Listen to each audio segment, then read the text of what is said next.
Ce programme est financé par les amis et partenaires du ministère de Joyce Meyer. Quand nous faisons des choses qui sont mauvaises, et nous le savons au plus profond de nous, alors nous trouvons un moyen de nous cacher. Mais vous ne pouvez pas vous cacher de Dieu.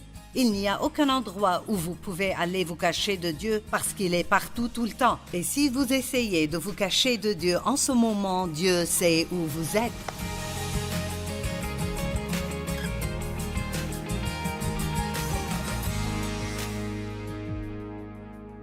Merci de vous être joints à moi aujourd'hui sur notre programme et je prie que quand vous regardez l'émission aujourd'hui, vous appréciez cette journée plus qu'avant de la regarder. Ce sera un bon investissement de votre temps. J'ai commencé il y a 2 jours à parler de cesser de vous encombrer, ou pour le dire d'une autre façon, d'arrêter de fuir vos problèmes et de les confronter, de les gérer. N'oubliez pas que tout ce que nous fuyons nous poursuit toujours.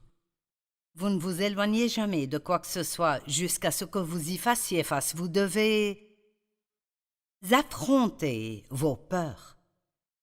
Quand David a fait face à Goliath, il ne s'est pas enfui. La Bible dit qu'il a couru rapidement vers la ligne de bataille. Et c'était alors que Goliath le menaçait. Lorsque vous sentez que vos problèmes vous menacent, vous devez leur faire face avec la puissance de Dieu. Vous n'êtes peut-être pas assez fort par vous-même, mais tout est possible avec Dieu.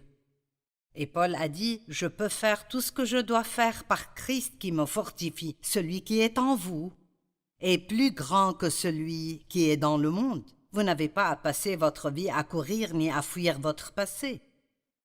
Vous n'avez pas à fuir les choses qui vous sont arrivées. Vous n'avez pas à fuir votre péché. Vous pouvez en parler ouvertement à Dieu et recevoir son pardon.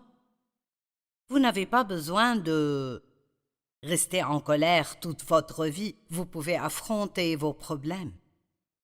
Et donc, nous avons parlé de différentes personnes dans la Bible qui ont fui et de comment Dieu les a ramenées aux endroits d'où elles ont fui. Pour moi, c'est tellement intéressant.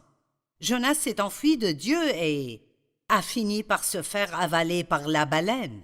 Et quand il s'est finalement repenti, Dieu a dit « Une seconde fois, va à Ninive ». Il lui a dit exactement la même chose la deuxième fois qu'il lui a dit la première fois. Et si Jonas avait fait ce que Dieu lui avait dit de faire, il aurait pu manquer tout ce voyage dans le ventre de la baleine. Moïse a fui Dieu et il a passé 40 ans dans le désert, et Dieu l'a renvoyé en Égypte, le lieu d'où il s'était enfui.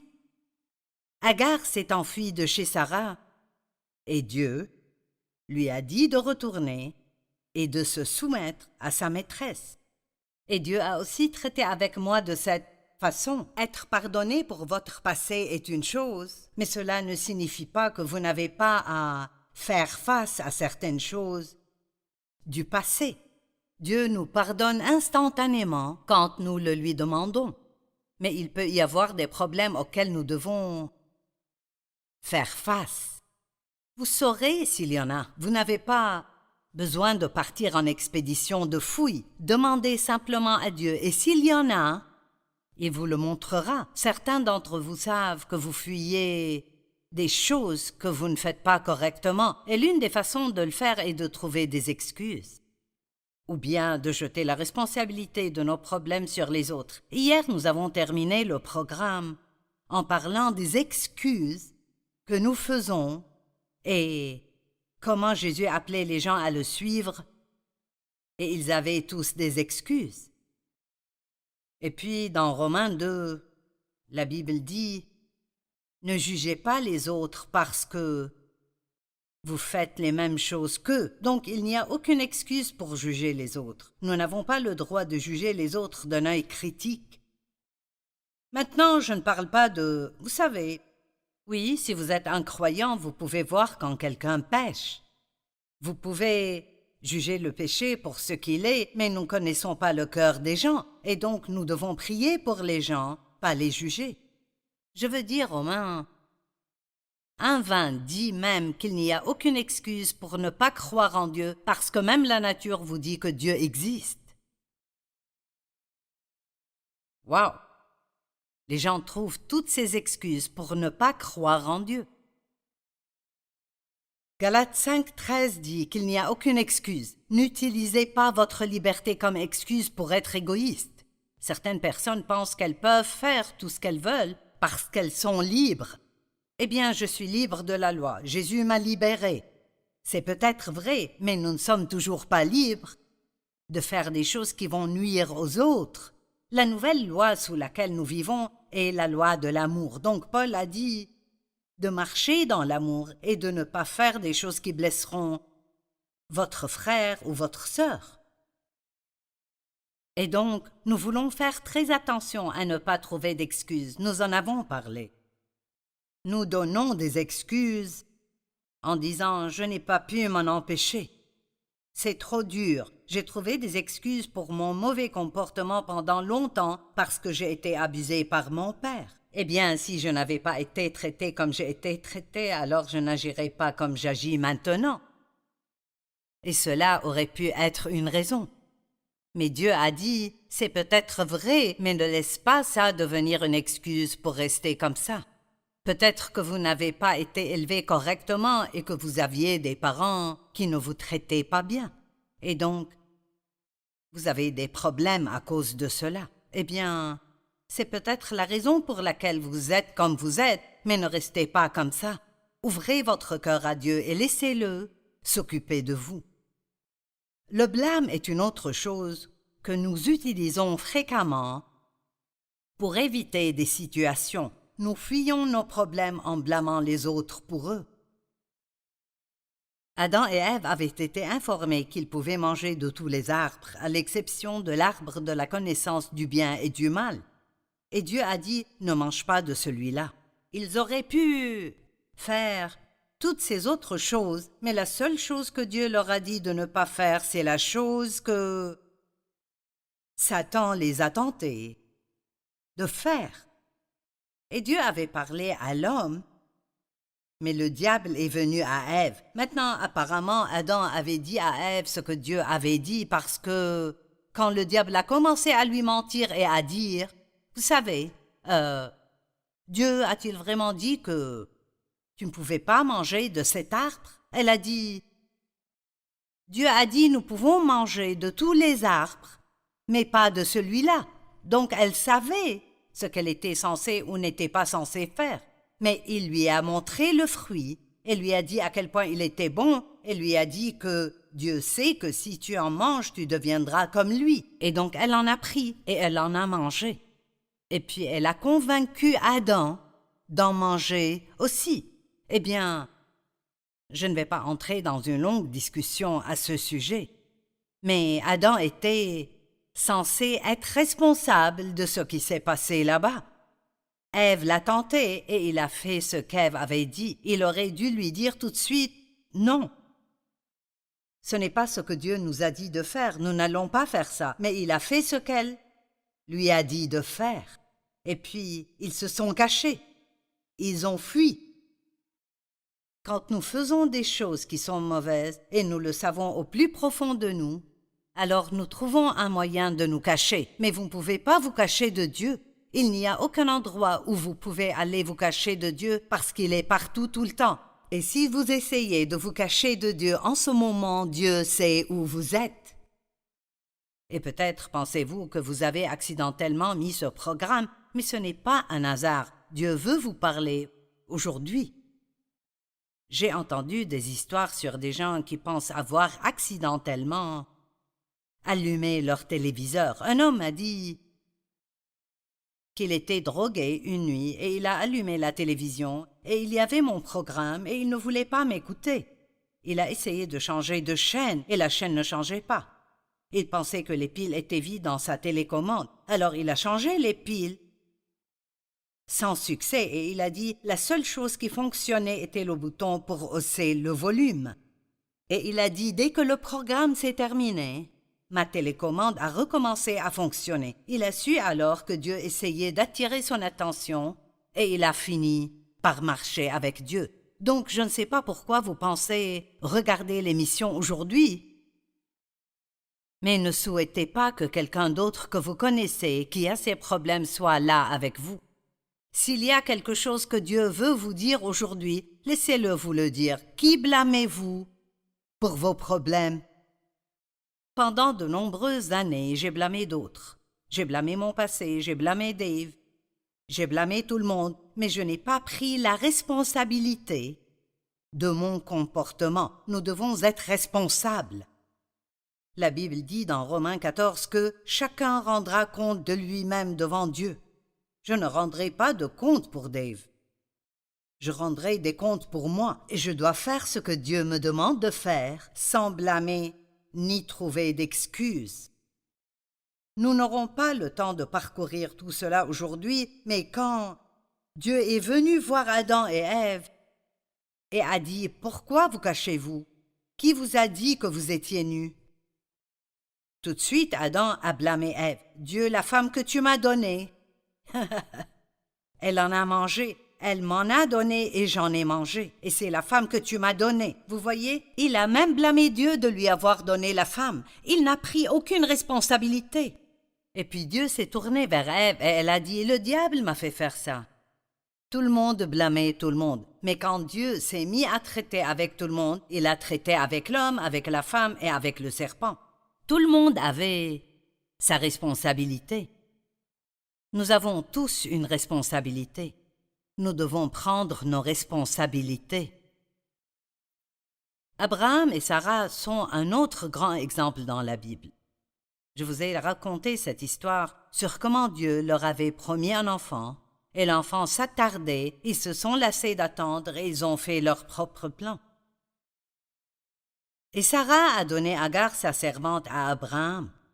Elle est tombée enceinte et elle a méprisé sa maîtresse une fois qu'elle est tombée enceinte. C'était un peu comme « Nénénénéné, je suis enceinte et pas toi ». Abraham m'aimera davantage. C'était des gens comme nous. Et donc, Sarah n'allait pas supporter cela. Donc Agar s'est enfuie dans le désert.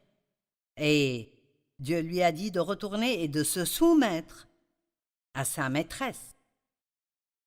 Et Sarah a blâmé Abraham, c'est ta faute. Eh bien, c'est elle qui l'a suggéré, mais maintenant, tout d'un coup, c'est la faute d'Abraham. Et alors Abraham a dit, non, c'est ta faute. Et tout le monde blâmait tout le monde. Nous voyons la même chose quand les Israélites étaient dans le désert. Ils avaient juste de si mauvaises attitudes et ils étaient impatients et ils murmuraient et se plaignaient et ils n'étaient pas satisfaits de la manne et ils n'aimaient pas ceci et cela.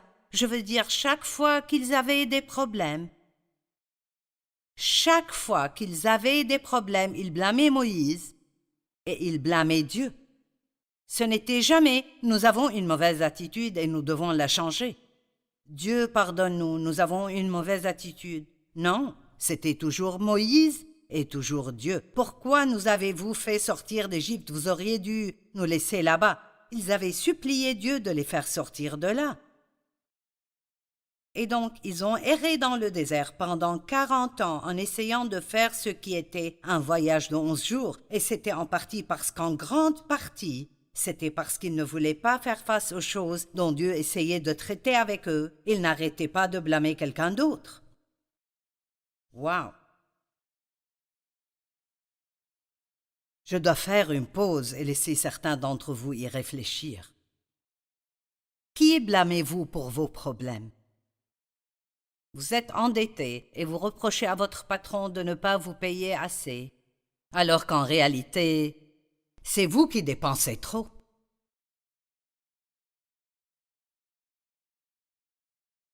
Vos enfants sont indisciplinés et incontrôlables.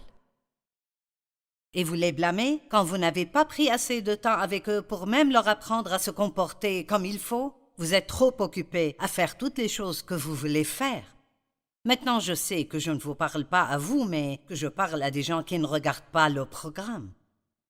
Mais je vous donne une assurance pour vous éviter d'avoir des ennuis à l'avenir. Ne blâmez pas les autres lorsque vous avez des problèmes dans votre vie qui doivent être réglés. Le blâme est une tromperie. Il nous fait éviter et ignorer les vrais problèmes de notre vie.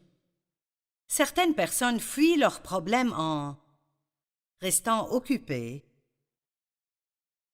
en travaillant. C'est incroyable combien de personnes cachent leurs problèmes au travail. Ou ils se cachent d'eux-mêmes, ils se cachent de leur propre comportement au travail. Ils sont tellement occupés tout le temps qu'ils n'ont pas le temps d'écouter Dieu. Ils n'ont pas le temps de prier, ni d'étudier la parole, ni d'aller à l'église. Oh, ils croient en Jésus. Ils croient qu'ils sont sauvés et qu'ils iront au ciel, mais ils n'ont pas de temps pour Dieu ici. Nous devons prendre le temps, non seulement de dire à Dieu ce que nous voulons, mais laisser Dieu traiter avec nous. Et c'est une bonne chose, ce n'est pas une mauvaise chose. La raison pour laquelle nous avons une telle immoralité dans notre monde aujourd'hui, c'est que les gens veulent juste qu'on leur dise à quel point ils sont merveilleux. Leur prière consiste à dire à Dieu ce qu'ils veulent et ils veulent que Dieu leur donne tout ce qu'ils veulent. Mais vous savez, il y a eu un temps dans la société où la parole de Dieu amenait les gens plus profondément que cela. Dieu n'est pas comme un Père Noël céleste qui veut nous donner tout ce qui est sur notre liste tout le temps. Nous devons aller le voir et lui dire « Dieu, que puis-je faire pour toi? Pas seulement que peux-tu faire pour moi? Et y a-t-il quelque chose dans ma vie dont tu veux traiter avec moi? » Nous devons avoir une conscience claire devant Dieu. Vivez une vie sainte et assurez-vous d'avoir une conscience claire devant Dieu.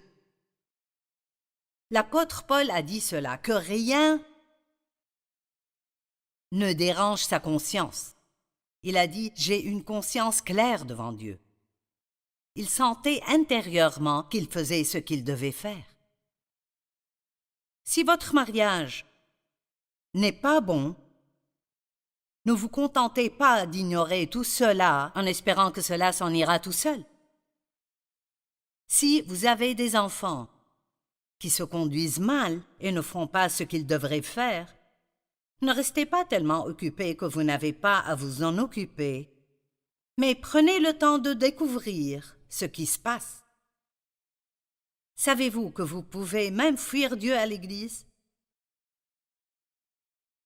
Je suis pour aller à l'église, et vous devriez aller à l'église. Mais peut-être que vous avez des problèmes dans votre famille et vous êtes à l'église 7 fois par semaine.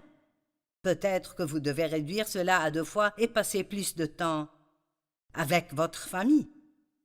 Vous ne pouvez pas avoir de bonnes relations avec votre partenaire ou avec vos enfants si vous ne passez pas de temps avec eux. Ne vous contentez pas de leur donner de l'argent ou leur acheter un autre jeu. Les gens sont tellement occupés aujourd'hui. « Wow, je ne t'ai pas vu depuis 1 an. Où étais-tu? Oh, j'étais juste occupé. » Vous savez, si notre témoignage au monde est « je suis occupé », c'est assez triste. Dieu ne nous a jamais appelés à être occupés, il nous a appelés à porter de bons fruits. Assurons-nous que ce que nous faisons de notre temps est la meilleure chose que nous puissions en faire. Nous devons travailler, nous avons besoin d'un salaire pour payer nos factures et vivre notre vie, mais peut-être que vous travaillez beaucoup trop parce que vous mettez les choses au-dessus de ce qui est vraiment important. À la fin de votre vie, votre solde bancaire ne vous importera pas. Vous voudrez votre famille et vos amis avec vous. Ne laissez pas les choses devenir si importantes pour vous que vous oubliez ce qui est important. Dans Philippiens 1:10, Paul a prié pour que les gens apprennent vraiment à sentir ce qui était vital et à approuver et apprécier ce qui était excellent et de valeur réelle. Passez votre temps sur des choses qui ont vraiment de la valeur. Bien sûr, vous devez travailler. Mais vous devez aussi vous occuper des choses qui sont importantes. Vous occupez-vous de vous-même? Vous occupez-vous de votre santé? Êtes-vous trop occupé pour même boire de l'eau pendant la journée? Trop occupé pour passer du temps à faire du sport? Trop occupé pour appeler vos amis? Ne laissez pas le fait d'être occupé devenir votre excuse. Une autre façon dont les gens fuient est la procrastination. Wow! Ésaïe 1, 23. Tes chefs sont des rebelles et sont complices des voleurs. Ils aiment tous les pots de vin et courent après les récompenses. Ils ne font pas droit à l'orphelin et ne les défendent pas, et la cause de la veuve ne les touche pas, car ils tardent ou font la sourde oreille. La Bible dit que nous devons aider les pauvres. Et ce n'est pas quelqu'un d'autre, c'est chacun de nous. Nous devons être impliqués dans l'aide aux pauvres, soit en donnant à nos églises financièrement et en nous assurant que nous sommes dans une église qui tend la main aux pauvres et fait des missions. D'une manière ou d'une autre, nous devons aider ceux qui ont moins de chance que nous. Je suis sûre que vous travaillez avec des gens qui ont besoin d'aide, qui ont moins de chance que vous. Faites-vous quelque chose pour aider quelqu'un d'autre, ou votre vie est-elle centrée sur vous? Vous dites, je sais que je devrais donner, mais pour le moment, j'ai juste quelques factures dont je dois m'occuper. Vous savez, dans Ecclésiaste 11.4, il est dit « Celui qui observe le vent et attend que toutes les conditions soient favorables ne sèmera pas, et celui qui regarde les nuages ne moissonnera pas. » Combien de fois remettons-nous la bonne chose à faire à un moment plus opportun? J'aime ce verset. Et dans Agée, chapitre 1, voici ce que dit l'Éternel, le Maître de l'univers. Ce peuple prétend, il n'est pas encore venu le moment de reconstruire la maison de l'Éternel, bien que Cyrus l'ait ordonné 18 ans auparavant. 18 ans, ces gens ont retardé la construction de la maison de Dieu. Et Dieu leur dit, vous restez occupés à construire votre propre maison, tout en ignorant la mienne. Combien de fois restons-nous occupés à construire notre propre vie, tout en ignorant ce que Dieu nous a appelés à faire ou nous a dit de faire? Ne tardez pas à faire ce qui est juste. Maintenant est le moment. Certaines personnes fuient leurs problèmes en supprimant physiquement leur présence. Elles partent simplement. Elles quittent un mariage, elles quittent un travail parce qu'il y a des gens là qui sont difficiles à gérer. Elles quittent une église. Le pasteur ne leur a pas serré la main, ou je ne sais pas, peut-être qu'il voulait être le chef de louange et quelqu'un d'autre a été choisi, et alors ils se fâchent et ils partent. Et ils portent leur colère avec eux quand ils arriveront à une autre église. Apprenons à rester jusqu'à ce que Dieu nous dise de partir. Ce n'est pas toujours une chose facile à faire. J'ai entendu une histoire à propos de quelqu'un qui avait été marié 9 fois. On pourrait penser qu'après au moins 2 ou 3, cette personne aurait compris quel est le seul dénominateur commun dans toutes ces relations et arrêterait de jeter la faute aux autres. 9 fois! Quitter un mariage ou quitter un travail parce que c'est dur. Il y a des moments pour partir et il y a des moments pour rester. Et puis, l'une des façons dont les gens fuient est la dépendance. La drogue, l'alcool. Faisons quelque chose pour atténuer la douleur. Peut-être que vous devenez un joueur ou que vous magasinez trop ou que vous vous cachez devant la télévision. Je demande juste aux gens de laisser Dieu entrer dans votre vie. Prenez le temps chaque jour de passer du temps avec Dieu et dire « Dieu, y a-t-il quelque chose dont tu veux me parler ?» Ne passez pas votre temps de prière à dire à Dieu ce que vous voulez. « J'ai besoin que tu changes mon mari et mes enfants. J'ai besoin d'une augmentation au travail. J'ai besoin d'une maison plus grande. » Dites à Dieu ce dont vous avez besoin et il veut répondre à vos besoins. Mais au moins, quelque part dans votre vie de prière, je pense que chaque jour serait bon, mais faites-le au moins 2 fois par semaine. Asseyez-vous avec Dieu et dites « Dieu, y a-t-il quelque chose dont tu veux me parler ?»« Oui, tu as raison, Dieu, je n'aurais pas dû dire ça hier. » « Oh, tu veux que je m'excuse, d'accord. Eh bien, je ne veux pas vraiment faire cela, mais je le ferai. » Dieu vous montrera toujours quelque chose qui vous rendra meilleur. Ce n'est pas une question de laisser Dieu vous dire quels sont vos problèmes pour que vous vous sentiez condamné. Soyez heureux si Dieu vous montre quelque chose qui doit changer dans votre vie, car cela signifie qu'il veut faire de vous une meilleure personne. Et c'est vraiment pourquoi j'ai enseigné ces messages. Je veux que vous soyez libres. Je ne veux pas que vous ayez des choses qui vous poursuivent. Je veux que vous fassiez face à vos problèmes, que vous les confrontiez et que vous laissiez Dieu vous délivrer et vous libérer.